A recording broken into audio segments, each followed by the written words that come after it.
Romans chapter 12 and the chapters that follow after that change the subject from deep theology of the first 11 chapters to practical application of what Paul has been teaching throughout that 11 chapters. Of course, chapter 9 to 11, a little more complex in trying to talk about the sovereignty of God and his right to make election, choose who to favor and who not to favor without human being capacity to question him. But we come to chapter 12 and we now start talking about practical application. If you really have faith, how can that faith be demonstrated? How can we tell you have faith in that way? So, we therefore can say Romans chapter 1 to 11 is the theology of salvation, when you want to understand what salvation is all about. Then Romans chapter 12 to 16 is the practical application of that theology. In fact, verse 1 and 2 already introduces that application. It says in Romans 12 verse 1, I beseech you therefore, brethren, by the mercies of God, that you present your bodies a living sacrifice, holy, acceptable to God, which is your reasonable service. And do not be conformed to this world, but be transformed by renewing of your mind, that you may prove what is that good and acceptable and perfect will of God. What a beginning of the application lessons. Be a living sacrifice. In other words, if you really trust in God, it will be seen why. You will be a sacrifice, but not a usual sacrifice, a living sacrifice. And that's quite something. But I think we should not ignore the word therefore. Therefore. In verse 1, I beseech you, brethren, therefore. What does therefore mean? Whenever you see the word therefore, you must ask yourself what has happened so far on which to base the word therefore. So if you understand the word therefore, it means that if you have learned and agreed and accepted the lessons in chapter 1 to 11, what follows can only be understood in that light. In other words, don't go on with the subject if you have not read chapter 1 to 11. Because whatever I'm now talking about is based on that. In other words, don't come to class 2 if you have not done class 1. And I think that's possible in the university system. They say that this course cannot be done except you have qualified in this other course. That's what Paul is saying in this, therefore. He wants you to understand that what I'm going to say next is only properly understood in the light of what I've been saying and I've said before. Therefore. So, if you have understood that theology, then be a sacrifice. In other words, haven't you understood from the theology of chapter 1 to 11 that the place for sacrifices are gone? The place for killing sheep or goats or oxen are gone.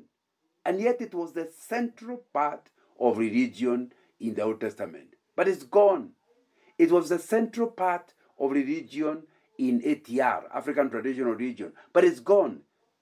If you understood that, if you have understood chapter 1 to 11, you know it has no place. Christ did everything that is needed for our salvation.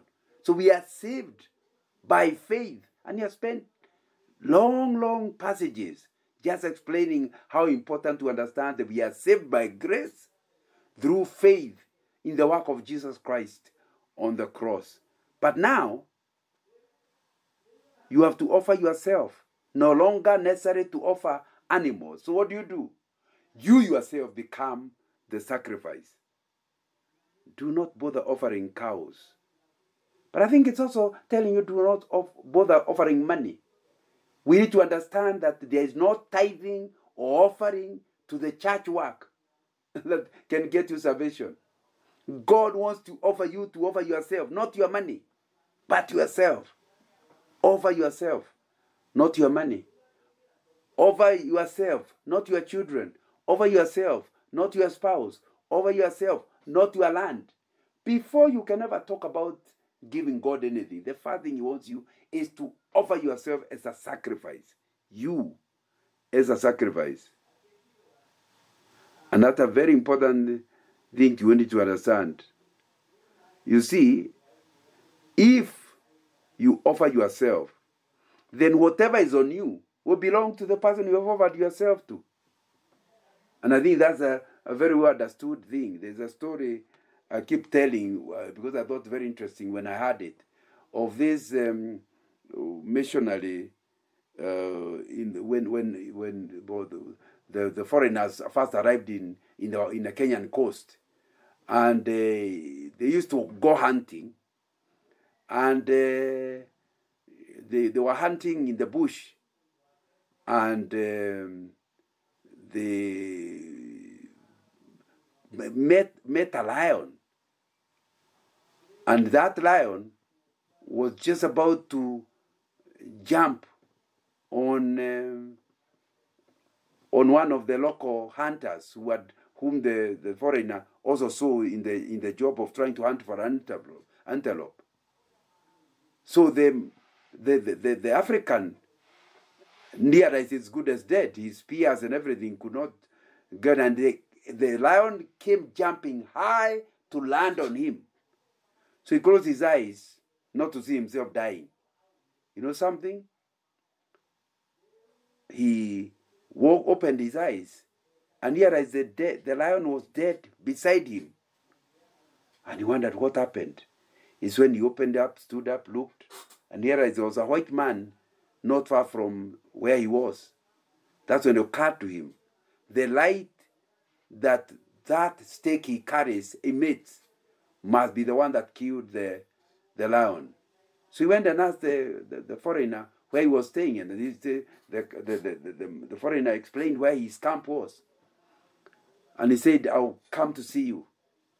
So the man went home, told his family what had happened. He was as good as dead, and how the foreigner rescued him. And you know our tradition, you know our beliefs. If you are rescued by a man, you and what belongs to you, it's no longer yours. It now belongs to the guy who rescued you. So they closed their homestead, carried absolutely everything, all the children, the chicken, everything. And the big team of people now was moving towards the camp of the white man, and was alarmed. He thought he was under attack. Now as they got nearer, the white man now came nearer the gate, of course still carrying his gun. But then he noticed the guy at the head is the same man he had met in the bush. So as he came nearer, he said, "Why have you come like this?" And he explained to him, "In our belief system, I cannot be alive if it were not for you. And our rules require from then onwards, I and all that belongs to me now belongs to you. I offer myself. You can do with me and with mine whatever you actually want." That story is quite relevant as you think about salvation. It is, you are supposed to have been dead in it because of your sins, because the wages of sin is death, as Paul told us in Romans 6 verse 23. But because Christ died in your stead, you are alive. According to those traditional belief, it means that you and all that belongs to you no longer now belongs to you. You can't run it. It now belongs to the one who has rescued you. And in our case, Jesus Christ. That's why he then saying in verse 1, because you have learned the things you have learned up to chapter 11, therefore, brethren, the only way of responding to such a great thing is offer yourself as a sacrifice. That means from now onwards, deliberately, voluntarily, no longer own anything. From then onwards, you yourself are owned by God, and anything you hold in possession is no longer yours. It is yours in possession, but real ownership is transferred to Christ. You know, the other thing that we are talking about is saying, I beseech you therefore, brethren, by the mercies of God, that you present your bodies a living sacrifice. Are you offering once? Or is it a daily sacrifice? You need to understand that here, the idea is totally surrender, not just today, but your future to God. And you do it not as a duty, but as thanksgiving. In other words, you are not giving yourself as a duty. It is you are so grateful for salvation. You are happy now to belong to God. You are happy to be the sacrifice. Live a life, not for yourself, but live for your new owner. That's really what we are talking about when you are talking about offering ones. And now you do it not as a duty, but you do it as thanksgiving. Now, but notice another word. So you are offering yourself, the whole of yourself and all that belongs to you, to God as sacrifice. You are offering not a little bit at a time, but the whole of you, totally, once. But you're also learning you do it because of the mercies of God. I beseech you, therefore, brethren, by the mercies of God. Think about the mercy of God. God's mercy. What is mercy? Mercy is what you get when you deserve a punishment. In other words, the judge has looked at the case, you clearly deserve punishment, and he hands you over to be punished. The punisher says, let me have mercy on you. You will not be punished. That's what mercy is. Mercy is when you don't get what you actually deserve. That's mercy. And he's saying the reason why you are going to respond as a sacrifice is because of the mercies of God. His free forgiveness. The fact that he has not condemned you despite your sinful past. That's what is we are calling mercy. And I think that will be very important to understand that when we come to God, it's not something we are giving, we are responding to his mercies. How merciful he is. Then whatever we have, we know we don't deserve, is because of the mercies of God. There's another word here we have not looked at. I beseech you therefore, brethren, by the mercies of God, that you present your bodies as a living sacrifice. It's not just a sacrifice. It is a living sacrifice. Hey, that's a strange sacrifice. Because according to the Old Testament, every sacrifice had to die. In fact, it was offered in order to be killed.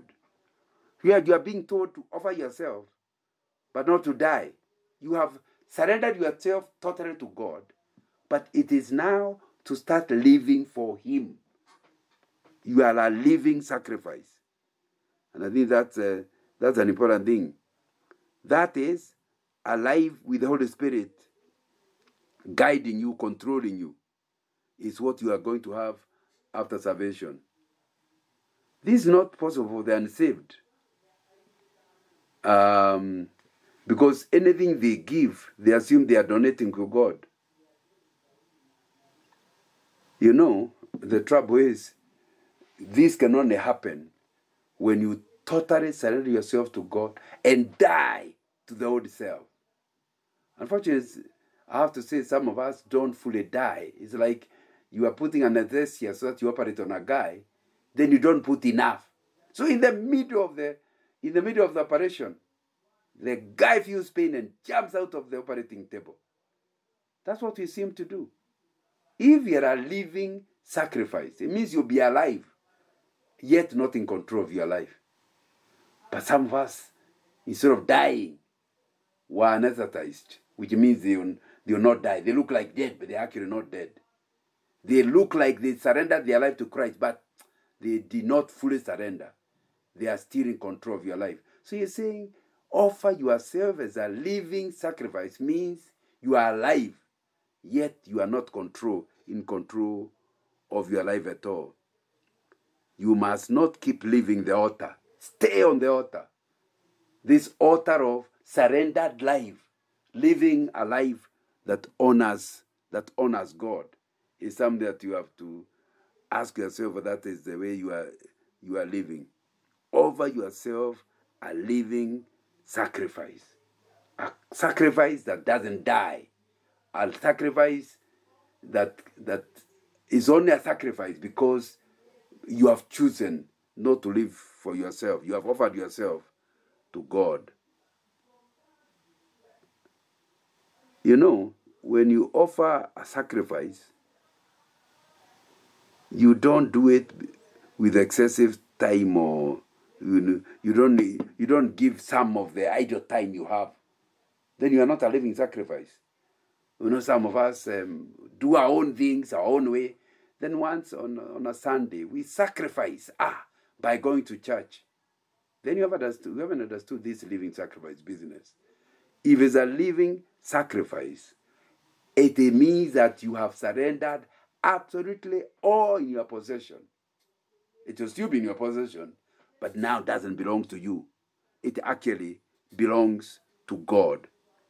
So, it therefore means when you understand that you are a living sacrifice, you will not just give some time to God. You will not give just some money to God. You will give everything that belongs to you. That means some people tithe, but then that gives you the freedom what to do with the 90%. No. 100% of the money belongs to God. So you can only use it, not the way you like, but according to God. You can't start saying you are a living sacrifice and you are giving some of your money to prostitutes, which is, of course, condemned. It's God's money. How did you take God's money to prostitution?